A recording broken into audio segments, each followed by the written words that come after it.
आज हम बात कर रहे हैं दिल्ली की हवा में घुले उस जहर की जो अब एक अनदेखी इमरजेंसी बन चुका है। जरा सोचिए, ये सुनने में ही कितना अजीब और डरावना लगता है। जिस हवा के बिना हम एक पल भी नहीं रह सकते, वही हवा हमें धीरे धीरे बीमार कर रही है।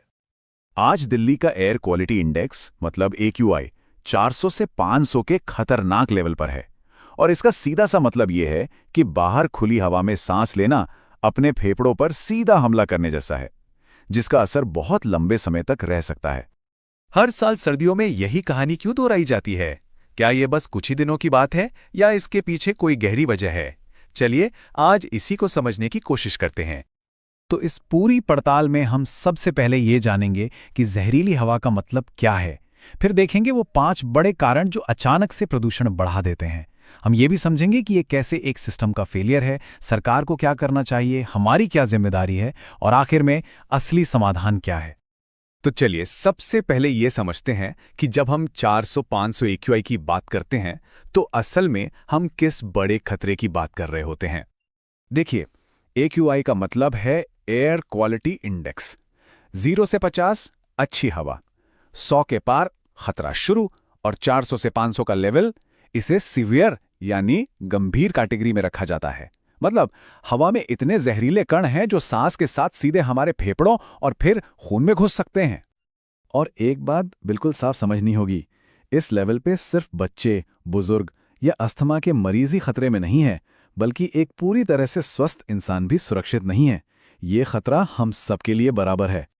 तो चलिए अब उस बड़े सवाल पर आते हैं कि आखिर हर साल सर्दियों में ही ये प्रदूषण अचानक इतना खतरनाक क्यों हो जाता है। इसके पीछे ना कोई एक नहीं बल्कि कई वजहें एक साथ काम करती हैं। सबसे पहला और एक कुदरती कारण है टेम्परेचर इन्वर्जन। अब ये क्या है, आसान भाषा में समझे तो सर्दियों में ठंडी हवा भारी होकर जमीन के पास बैठ जाती है और एक ढक्कन की तरह काम करती है। तो सारा धुआं और धूल ऊपर आसमान में जाने के बजाय नीचे ही फंसकर रह जाता है। दूसरा कारण गाड़ियों से निकलने वाला धुआं। दिल्ली NCR में 1 करोड़ से भी ज्यादा गाड़ियां हैं, और जब ट्रैफिक धीमा होता है या जैम लगता है तो ये गाड़ियां और भी ज्यादा जहरीला धुआं छोड़ती हैं, जो उस फंसी हुई हवा में मिलता जाता है। तीसरा बड़ा कारण है कंस्ट्रक्शन से उड़ने वाली धूल। आप चारों तरफ देखिए, कहीं सड़क बन रही है, कहीं बिल्डिंग तो कहीं मेट्रो। लेकिन दिक्कत यह है कि धूल को रोकने के जो नियम हैं, जैसे पानी छिड़कना या जाली लगाना, वो अक्सर ठीक से माने ही नहीं जाते। चौथा कारण जिसके बारे में सबसे ज्यादा चर्चा होती है, पराली जलाना।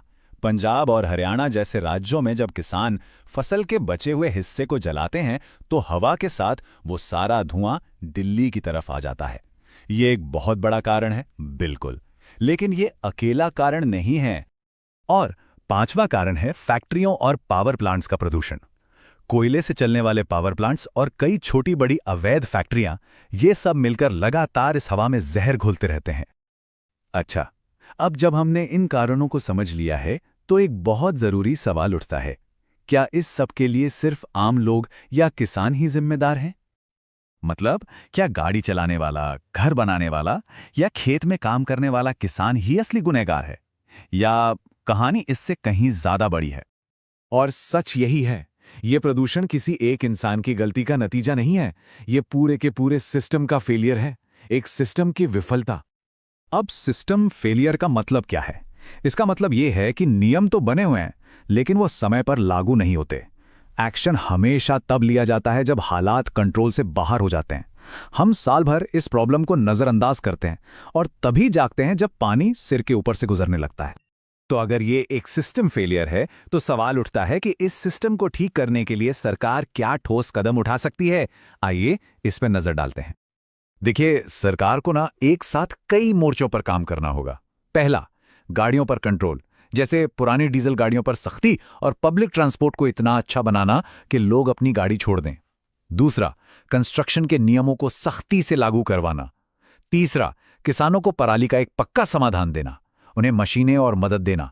और आखिर में फैक्ट्रियों पर निगरानी और लंबे समय की प्लानिंग, जैसे ज्यादा से ज्यादा पेड़ लगाना। लेकिन रुकिए, सारी जिम्मेदारी सिर्फ सरकार पर डालकर हम अपनी जिम्मेदारी से बच नहीं सकते। एक नागरिक होने के नाते हम सबकी भी कुछ जिम्मेदारियां हैं। हम सब अपनी रोज की आदतों में छोटे छोटे बदलाव ला सकते हैं। अगर पास में ही जाना है तो पैदल या साइकिल से जाएं। पब्लिक ट्रांसपोर्ट या कारपूल का इस्तेमाल करें, खुले में कूड़ा कचरा तो बिल्कुल न जलाएं। और हाँ, जब भी हवा खराब हो तो अपनी सेहत के लिए N95 मास्क जरूर पहनें, इसमें कोई समझौता नहीं। और आखिर में, पेड़ लगाने के बारे में सिर्फ बातें ना करें, सच में एक पेड़ लगाएं। तो अब हम पहुंचते हैं इस पूरी बातचीत के निचोड़ पर। आखिर असली और पक्का समाधान है क्या? सच तो ये है कि ये समस्या एक दिन में पैदा नहीं हुई, तो ये एक दिन में खत्म भी नहीं होगी। और जब तक हम सिर्फ सर्दियों में जागते रहेंगे और बाकी साल इस मुद्दे को भूल जाएंगे, तब तक हर साल यही कहानी दोहराई जाएगी, कुछ भी नहीं बदलेगा। असली समाधान इस एक समीकरण में छिपा है। सरकार अपनी नीतियां सही ढंग से बनाए, सिस्टम उन नीतियों को ईमानदारी से लागू करे, और हम सब यानी जनता अपनी अपनी जिम्मेदारियों को निभाएं। जब ये तीनों मिलकर काम करेंगे, तभी इस जहरीली हवा से छुटकारा मिल सकता है। यही एकमात्र रास्ता है।